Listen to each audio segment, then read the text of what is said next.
চিংড়ির মালাইকারি করেছেন বুঝি মা? কি সুন্দর গন্ধ বেরিয়েছে। জানেন মা, আমার চিংড়ির মালাইকারি খেতে না খুব ভালো লাগে।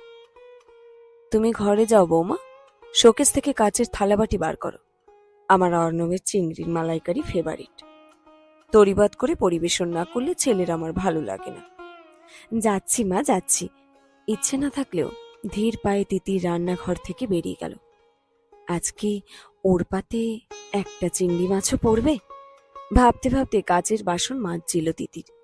অসাবধানে থালাটা পড়ে দুটুকরো। রান্নাঘর থেকে শাশুড়ি কেমন একটা শব্দ করে হাসলেন। সব ভাঙবে, একে একে ভাঙন তো সব শুরু হয়েই গেছে। ছোট্টবেলায় নিজের ইচ্ছায় ঘর ছেড়েছিল অর্ণবের সঙ্গে। আসলে তখন তিতিরের জীবনটাকে আবেগে নিয়ন্ত্রণ করত, কিন্তু শেষ অবধি কি হলো? বিয়ে করার পরও কোনো দায়িত্ব নিতে চাইতো না অর্ণব। বিয়ে মানে তো শুধু মস্তি নয়। MBA ফার্স্ট ইয়ারে পড়া তিতির বিয়ের পর অর্ণবকে অনেকবার কথাগুলো বোঝানোর চেষ্টা করেছে, কিন্তু অর্ণবের ওসব নিয়ে ভাবনা চিন্তা নেই। তিতির পড়াশোনা ছেড়ে বাড়িতে। দুটো MBA এর খরচা চালানো কি চারটিখানি কথা? অর্ণব MBA এর ফাইনাল ইয়ারের পড়াশোনা করছে। বন্ধু বান্ধবদের সঙ্গে বাইক রাইডে যাচ্ছে, চুটিয়ে মস্তি করছে। ওর কাছে লাইফ মানে বিন্দাস। বিয়ে করেছে বলে কি ওর পায়ে শিকল পড়বে নাকি? অত দায়িত্ব ফায়িত্ব নেওয়া ইম্পসিবল। এদিকে রিটায়ার্ড পার্সন শ্বশুরমশাই ঘেমে ঘুমে রাত নেই দিন নেই অর্ণবের আবদার মেটাতে বাজার দোকান করে বেড়াচ্ছেন। শাশুড়ি তেরে তেরে বাবুর পছন্দের রান্না করে যাচ্ছে। তিতিরের পছন্দ কি শাশুড়ি কখনো জানতে চাননি। ও হাতে হাতে কাজ করতে যেত, কিন্তু ওর কাজ শাশুড়ির পছন্দ হতো না। মুখে কিছুই বলতেন না, শিক্ষিত মানুষ তো ভাবে ভাবে বুঝিয়ে দিতেন। তিতির নিঃশব্দে সরে আসতো। মন খারাপ হলে প্রথম প্রথম অর্ণবকে বলতে যেত। অর্ণব কোনোদিনই এসব শুনতে চাইতো না, বলতো নিজে একটু ম্যানেজ করে নাও না, রোজ রোজ এত ঝামেলা ভালো লাগে না। কে জানতো বিয়ে করলে মা বউয়ের মাঝে স্যান্ডউইচ হতে হয়। 2 বছর ধরে প্রাণে পণে ম্যানেজই করেছিল তিতির, কিন্তু যখন দেখলো চাকরি পাওয়ার পরেও অর্ণবের কোনো হেলদোল নেই, তখন আর তিতলি এই সাংসারিক নাটক মেনে নিতে পারেনি। প্রতিবাদ করেছিল। তারপর আর কি, দুপক্ষের সম্মতিতে মিউচুয়াল সেপারেশন। আসলে শাশুড়িমার দুঃখটা বুঝতে পারত তিতির। ওনার শখ ছিল একমাত্র ছেলের বিয়ে দিয়ে বড় অঙ্কের পণ নেবেন। কিন্তু ছেলে যদি পড়তে পড়তে একটা মেয়ের রূপের মোহে অন্ধ হয়ে বিয়ে শাদী করে বাড়িতে নিয়ে চলে আসে, তাহলে একমাত্র ছেলের খাতিরে বিয়েটা সবার সামনে মেনে নিলেও মন থেকে কি আর মেনে নেওয়া যায়? তার উপর বিয়ে হওয়া স্তক মেয়ের মা বাবা মেয়ের সঙ্গে সব সম্পর্ক ত্যাগ করেছে। একদিন অর্ণব তিতিরকে নিয়ে ওর বাবার বাড়ি গিয়েছিল। ভদ্রলোক একমাত্র মেয়ের মুখের উপর সপাটের দরজা বন্ধ করে দিয়েছেন, সুতরাং ভবিষ্যতেও কিছু পাওয়ার আশা নেই। তাই ছেলে পাশ করে চাকরি পাওয়ার পরেও সংসারে কোনো দায়িত্ব পালন করে না, বাড়িঘর নিয়ে মাথা ঘামায় না, শুধু নিজের বন্ধু বান্ধব নিয়েই সদা ব্যস্ত। এটা বউয়ের দোষ না তো কার দোষ? এই পরিস্থিতিতে কোন ছেলের মা বাবাই বা বউকে ধূপধুনো দিয়ে পুজো করবে? তুলনামূলকভাবে তিতিরের শ্বশুর অনেক উদারমনা ছিলেন। রোজ বাজার যাবার সময় জিজ্ঞেস করতেন, তিতির, তোমার জন্য কি কিছু নিয়ে আসবো? তোমার কি খেতে ভালো লাগে? সে প্রায় প্রতিদিনই ঘাড় নেড়ে বলতো, না বাবা, আমার কিছু লাগবে না। 2 বছর জন্মদিন হয়েছিল ওই বাড়িতে। তিতিরের জন্মদিনে নতুন শাড়ি কিনে আনতে শ্বশুরমশাইয়ের কোনোদিনও ভুল হতো না। নিজের ইচ্ছেই বিয়ে করে বাবার কাছ থেকে প্রত্যাখ্যাত হওয়ার পর বাবার ভালোবাসা একমাত্র ওই মানুষটার কাছ থেকেই পেয়েছিল। সহ্য না করতে পেরে তিতির যেদিন বাড়ি ফিরে গেছিল, সেদিন যেন ওর পা চলছিল না। অনেক কষ্টে পাথরের মতো ভারী পা দুটোকে টেনে নিয়ে গিয়ে বাবার কাছে কেঁদে পড়েছিল। সেদিন বোধহয় ভদ্রলোক অনুভব করেছিলেন মেয়ের কষ্ট, আর প্রত্যাখ্যান করে তাড়িয়ে দেননি, বরং চারপাশের প্রতিবেশীদের কথায় কর্ণপাত না করে মেয়েকে নতুন করে গড়তে পাঠিয়েছিলেন। সেদিনটা তিতিরের আজও মনে পড়ে। কলেজে যাওয়ার জন্য সদ্য বাড়ি থেকে বেরিয়েছে।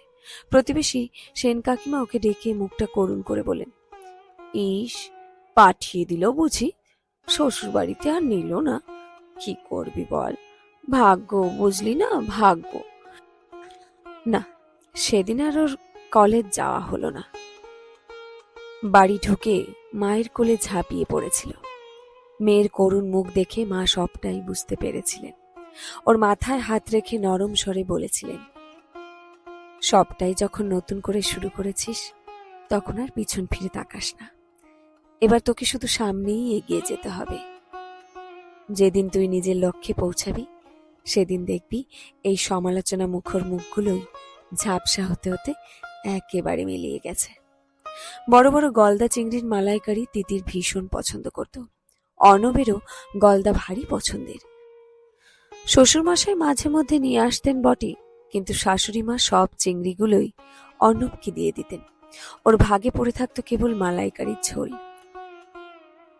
দু একবার ব্যাপারটা চোখে পড়ে যাওয়ার পরের বাড়ি শ্বশুরমশাই অনেক বেশি করে চিংড়ি মাছ আনলেও সেদিনও কাজ শেষে দুপুরবেলা ভাত খেতে বসে তিতির কেবল মালাইকারির ঝোলই পেয়েছিল। পরের দিন কলেজ যাওয়ার সময় যখন ভাত খেতে বসলো অর্ণব, তখন দেখেছিল অর্ণবের পাতে লাউ চিংড়ি। বেশি মাছ এসেছে বলে শাশুড়িমা অর্ধেক চিংড়ি ফ্রিজে তুলে রেখেছিলেন। বাড়ির বউয়ের কথা ভাবার সময় বা ইচ্ছে কোনোটাই হয়নি। তিতিরের চোখ ফেটে জল এসেছিল। যাত্রেল স্ত্রীর সামনে অসহায় মুখে দাঁড়িয়েছিলেন শ্বশুর। মুখে কিছু বলতে পারেননি, শুধু তিতিরের মাথায় হাতটা রেখেছিলেন। ওকে সত্যিকারের আশীর্বাদটা বোধহয় উনিই করেছিলেন। যেদিন ও বাড়ি ছেড়ে চলে আসবে সেদিন ওই একটা মানুষের কথা ভেবেই তিতিরের বুকটা ফেটে গিয়েছিল। মানুষটা কি এ আঘাত সহ্য করতে পারবে? সত্যি পারেননি। বৌমা নয়, মেয়ের মতো ভালোবাসতেন যে। মিউচুয়াল সেপারেশন হওয়ার পর মাত্র 2 বছরের মধ্যেই হার্ট অ্যাটাকে চলে গেছিলেন মানুষটা। অর্ণব আর ওর মিউচুয়াল ফ্রেন্ড সাত্তকীর কাছ থেকে খবরটা পেয়ে তিতির সেদিন আর চোখের জলকে বাধা দিতে পারেনি। কলেজে বসেই 2 গাল বেয়ে জল উপচে পড়েছিল। সাজানো কেবিনে বড়সড় সেক্রেটারিয়েট টেবিল। রিভলভিং চেয়ারে বসে নির্মিলিত দৃষ্টিতে জীবনস্মৃতি রোমন্থন করছিলেন সংঘমিত্রা ব্যানার্জি ওরফে তিতির। ঝরা পাতার মরশুম আসছে, বরাবরই ঠান্ডার ধাত তার। রিমোট ছুঁয়ে এসিটা কমিয়ে দিলেন। দরজায় টোকা পড়ল। ম্যাম, আসতে পারি? আসুন আসুন। অভিজিতের পেছনে কে ওটা? অর্ণব না? এতগুলো বছর পেরিয়ে হালকা মুটিয়েছে, চোখে হাই পাওয়ারের চশমা। অভিজিৎ পরিচয় করিয়ে দিল। ম্যাম, ইনি অর্ণব বাসু, আমাদের কোম্পানির ইস্ট জোনের এরিয়া ম্যানেজার। ম্যাম মুম্বাই থেকে ট্রান্সফার হয়ে কলকাতার অফিসে 1 সপ্তাহ হলো জয়েন করেছেন। আপনি ছুটিতে ছিলেন তাই জানেন না। অর্ণবদা, ম্যামকে কোম্পানির সেলস রিপোর্টগুলো বুঝিয়ে দেবেন প্লিজ। এতক্ষণ অর্ণব মাথা নিচু করেছিল। চোখ তুলতেই চেয়ারে বসা কাঁচা পাকা চুলের ঈষৎ ভারী চেহারা তিতিরকে দেখে সে চমকে উঠল। অস্ফুট বলল, তুমি? প্রাণপণে চোখের জল আটকানোর চেষ্টা করছে তিতির। জলটা কিছুতে বাদ মানতে চায় না কেন।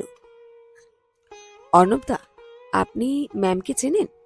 ভালোই হলো, ম্যামকে তাহলে আপনি কোম্পানির ইস্ট জোনের পলিসিগুলো বুঝিয়ে দেবেন। আপনি বসুন, কেজো গলায় বলে উঠল তিতির। ঘর ছেড়ে অভিজিৎ বেরিয়ে যেতে অর্ণব বলল, তুমি তুমি কেমন আছো তিতির? এই কোম্পানিতে আমি আপনার বস, তাই অফিসে তিতির নয় ম্যাডাম বলবেন। আর অফিস টাইমে কাজ ব্যতীত কোনো পার্সোনালি প্রশ্ন করা আমি পছন্দ করি না। কালকের মধ্যে রিপোর্টগুলো আমায় বুঝিয়ে দেবেন। এখন আসতে পারেন। তিতির, তুমি জানতে চাও না আমি কেমন আছি? সরাহত ব্যাধের ভঙ্গিতে চোখ তুলে তাকালো অর্ণব। আপনি এখন আসতে পারেন। বেশি বাড়াবাড়ি করলে কোম্পানির কাছে আপনার নামে রিপোর্ট করতে বাধ্য হব। আর এই বয়সে চাকরি গেলে বুঝতেই পারছেন। রিভলভিং চেয়ারটা উল্টো দিকে ঘুরিয়ে নিল তিতির। ও না দেখেও বুঝতে পারছে অপমানিত মুখে ঘর ছেড়ে অর্ণব বেরিয়ে যাচ্ছে। জীবন তাহলে শুধু নেয়ই না, ফিরিয়েও দেয়। আজ সেই ছোটবেলার মতো এক দৌড়ে মায়ের কাছে যেতে ইচ্ছে করছে। অফিস থেকে অসময় বেরিয়ে পড়ল তিতির। অনেকদিন বাদে আজ দুপুরে ও মায়ের হাতে খাবে। তিতিরকে হঠাৎ বাড়ি ফিরতে দেখে চমকে উঠলেন রেখা দেবী। কি রে তুই, এখন কি ব্যাপার? শরীর টরীর ভালো আছে তো? অফিস কেটে তোমার হাতে খেতে এলাম মা। বেশ করেছিস, আজ তোর পছন্দের চিংড়ির মালাইকারি হয়েছে। মালাইকারির বাটিটা নাকের কাছে এনে গন্ধ শুকলো তিতির। চিংড়ির মালাইকারিতে কেমন মা মা গন্ধ। মায়ের হাতে মাখা ভাত দিয়ে চিংড়ি খেতে খেতে ওর মনে হলো এমন সুস্বাদু চিংড়ির মালাইকারি ও জীবনে খায়নি।